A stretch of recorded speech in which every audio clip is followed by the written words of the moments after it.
utility coal, and 9 million tons of industrial coal, which I mentioned because that's principally to supply energy as well. And if you look at that, you look at the total coal, coke, and iron ore that we move, that's about 77% of it is going into the utility market. If you add the industrial side to that, it bumps it up to about 82%. So obviously our major market there on the coal side and our major emphasis. We have successfully provided reliable, efficient, and safe service to our utility customers. And to that point, in 2004, 2005, and 2006, Norfolk Southern set new records for the number of tons transported to utility customers. Growth in NS deliveries to utility plants has exceeded the rate of increase in coal-fired generation in our service region in each of those years as well.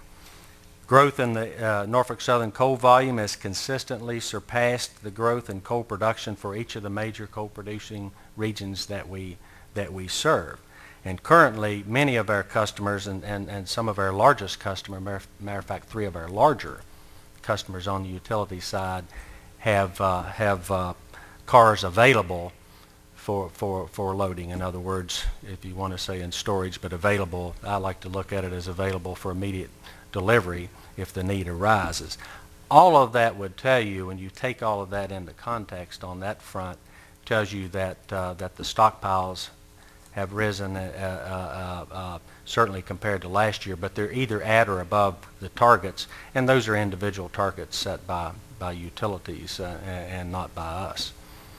Norfolk Southern has had this success despite the shifting transportation patterns that have merged in the recent to the right spot to meet those needs. We're continuing to work for our successful coal network. We're replacing our coal car fleet. We've started that this year, very significant, which has been published. I know our chairman has talked about that as well. And when we replace those coal fleets, we're replacing those with bigger cars of 10% or more gain on the tons per car that we can haul, which creates capacity for that, and we've worked with designing new cars that are being made for us to meet that need. I think that's very important for us, as about half of our coal that's moving is moving in our cars, and with the various qualities that I mentioned and the complexities of the East, having more of the cars owned by Norfolk Southern is a benefit to our coal suppliers who may have various qualities of coal on any given day. So it gives them the flexibility, if they don't have that quality, to meet some customer. If it's in our cars, they can ship it to another customer, whether it's a private fleet, it has to go to that one customer. So that gives us the flexibility. We're continuing to redesign and look at our network, looking at scheduled coal trains, and we'll continue to do that. We've gained some efficiencies in that. We're working hard to communicate with our coal customers, and we look at that as a 3-legged stool. You know, you've got the suppliers, you've got us, and you've got the utilities of working together to make sure that we match everything up so we continue that dialogue. Coal service depends on infrastructure, and it takes money, obviously, and that's been mentioned this morning, and we're no different. I mean, locomotive purchases obviously require lead time. Track investment requires lead time. Certainly, if you have to put in new track, you've got environmental as well as other issues to meet there too. And these assets are long-lived and very expensive, so we have to do it right.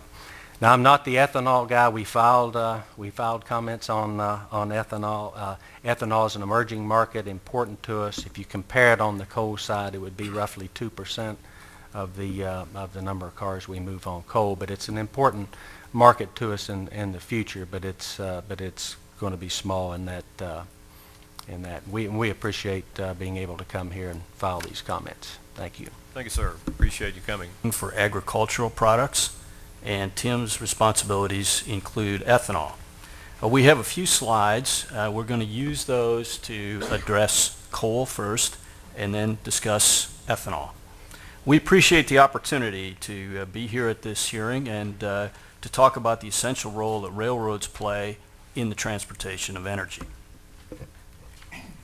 Next slide, please.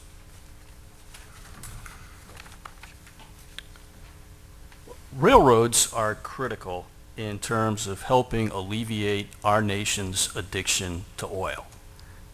Efficiencies generated by the rail mode are substantial, commonly estimated at 4 or 5 times the efficiency of the motor carrier industry with respect to fuel usage.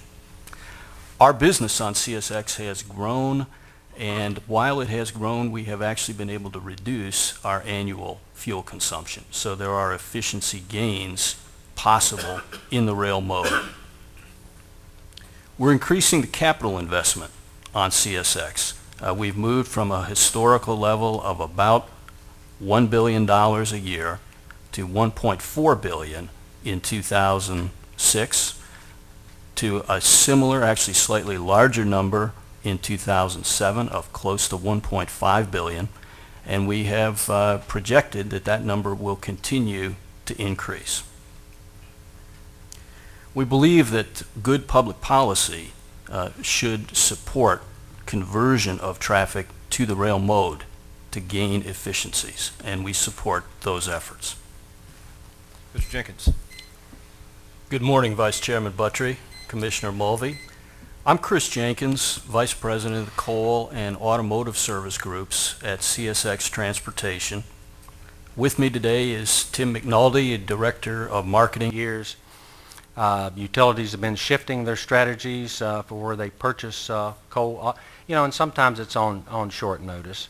Since 2003, the volume of coal Norfolk Southern has shipped from Central Appalachian region, for example, has decreased 11%, while coal shipped from other origins has increased 32%. So that's very significant. And those changes may require infrastructure changes, and a lot of times they do, but more significantly, they absolutely do require modifications in our operating plan. Crews, empty cars, locomotives must appear where they previously haven't, or in more quantity than they had before. And because it's a network, that affects the entire system, where we're pulling from other areas. We're trying to get out in front and make sure that we get the proper employees and equipment. Next slide, please. As background, the coal transportation on CSX, we are about 190 million tons a year, slightly more last year, but 190 is a good working figure.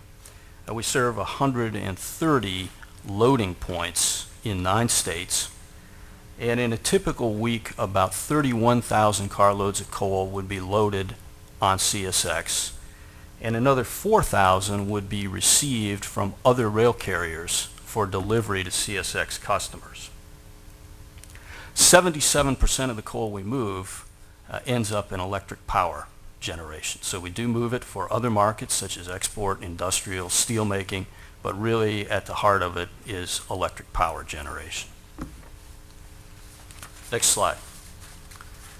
All right, this is a chart that shows since 2002, January of 2002, the weekly volume of coal that we've handled on CSX, carload volume that we've handled on CSX.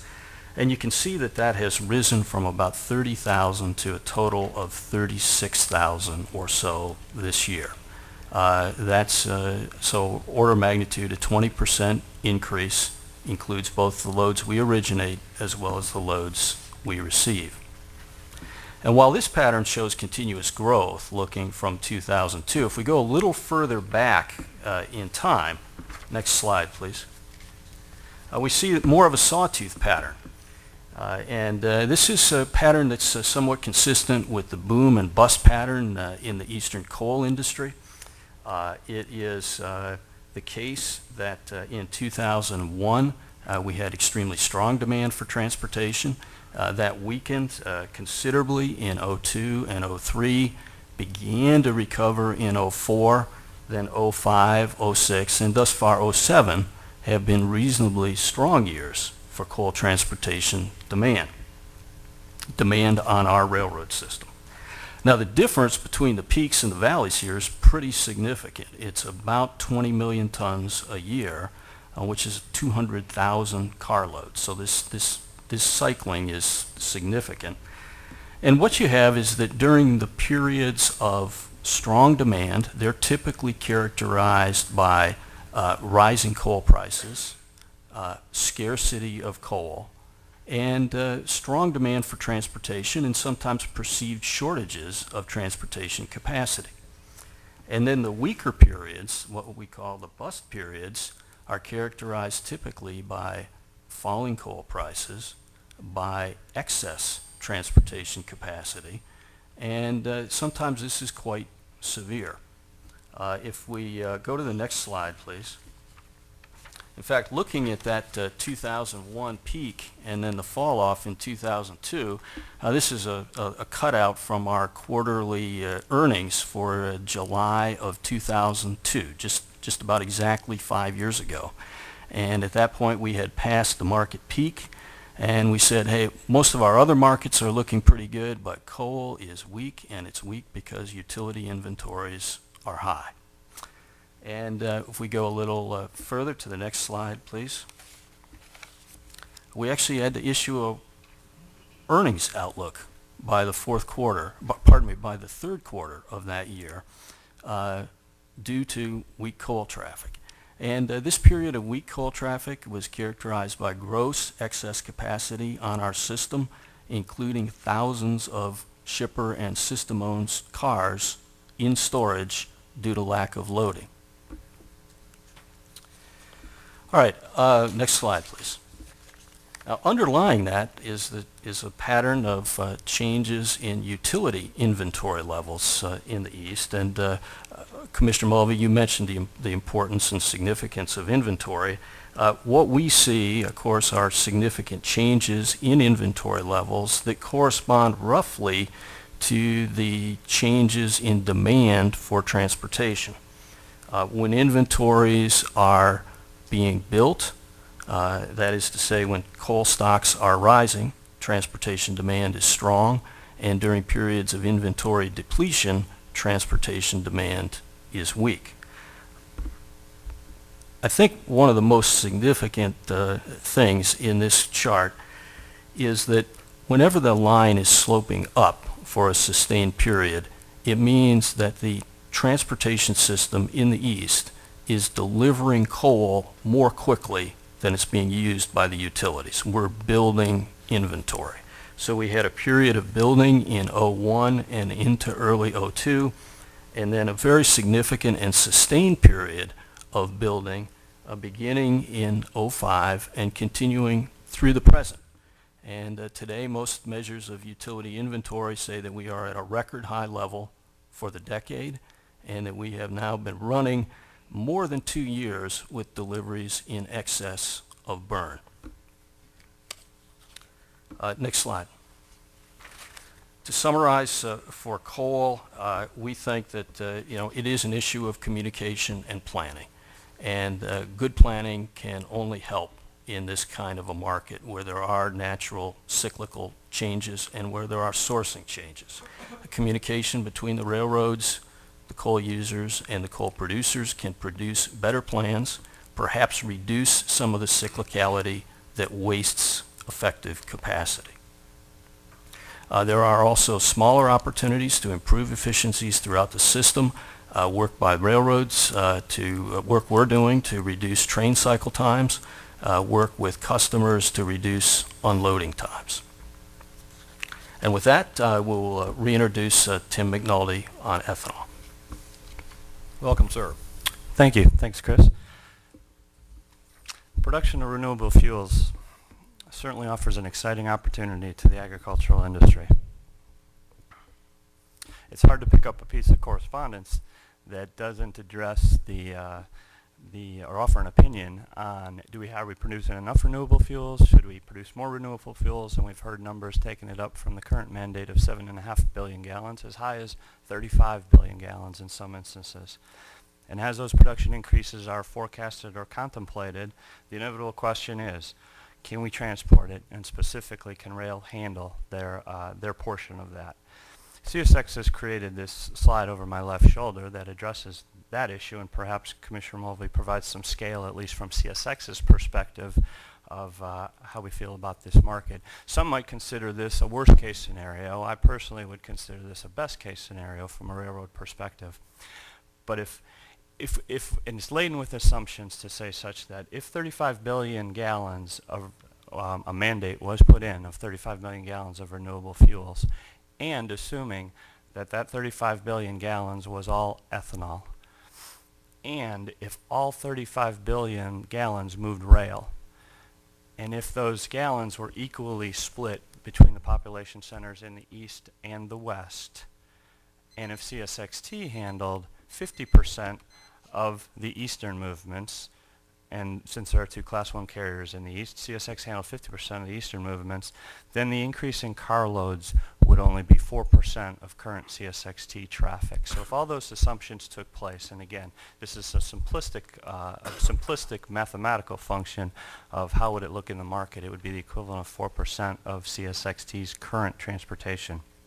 What it does not address, of course, is the destination terminal capacity, the origin efficiency capacity, and certainly the availability of freight cars. To this end, the next slide, CSX has built our ethanol strategy on three major themes in an attempt to encourage efficient, seamless logistics. Number one is efficient asset utilization, essentially speed. Move the freight cars as fast as possible, get them into a terminal that can unload them as quickly as possible, and keep the assets moving efficiently. Number two, economies of scale where practical. If a market has the scale to consume unit train quantities or the population to consume unit train quantities, we want to move it in unit train quantities. If the market has the ability to accept more than one unit train facility, we want to create more than one unit train facility. And thirdly, create options for our customers. Certainly not every market is going to be able to accommodate unit trains. Certainly not every customer is going to be able to accommodate unit trains. So we've created a network, or are attempting to create a network that allows for that flexibility for our customers and give them options on how they want to handle their ethanol into a given market. The next slide specifically talks about our Northeast strategy, and our logistics in the Northeast rely on our primary double-track mainline high-speed corridor from Chicago up to New York, given that most of our ethanol at this point in time is received over Chicago. And we move traffic in 3 days from Chicago up into the New York metro area. And based on that service product or service offering, we've built a terminal, the next slide, a terminal network up in the Northeast that consists currently of 4 high-speed unit train unloading facilities, ethanol unloading unit facilities, one in Albany, New York, one in Seawarren, New Jersey, who have been in existence for the past couple of years. 2 months ago, a unit train facility in Baltimore, Maryland opened up. 2 weeks ago, a unit train facility in Providence, Rhode Island opened up, and by the end of 2007, a 5th unit train facility will open up in Linden, New Jersey. All of these facilities have the capability to receive 80 cars of unit trains and can unload those 80 cars in 24 hours or less, thereby providing service from Chicago loaded to Chicago empty in 10 days or less. Again, capitalizing on the fact that we want to have speed within the logistics environment, and secondly, we want to provide options for our customers. All those facilities can also handle less than unit train carloads as well. The next slide deals with the entire eastern part of the country, whereas the Northeast is densely populated and it has the ability to support unit train markets. There's several developing markets in the Southeast that don't necessarily accept unit trains. To this end, we have our TransFlow network that has capability to handle ethanol in less than unit train shipments. We can rail it in, transfer it to trucks, and then deliver to the ultimate refiners for truck delivery. These facilities offer a couple of different dimensions, one being if a market is developing and someone doesn't have to invest the capital to put the infrastructure in place, they can use this as a method to enter into that market initially, and or if ultimately the market doesn't have the consumption that's necessary to support unit trains, they can use our TransFlow terminals to handle product into that market on an ongoing basis. Between our train terminal infrastructure, our transflow network, and the number of shipments that go into the refineries directly, CSX is prepared to handle ethanol, even if it does reach the 35 billion gallons, which would be the ultimate mandate. In summary, continued development of domestic energy resources is important to CSX, and it's an issue we take very seriously. We are willing and endorse the participation in any appropriate committees addressing energy-related transportation issues. We appreciate the opportunity to speak before the Commission and are happy to answer questions at this time. Thank you, sir. Appreciate all of your statements. Turn the floor over to Commissioner Mulvey.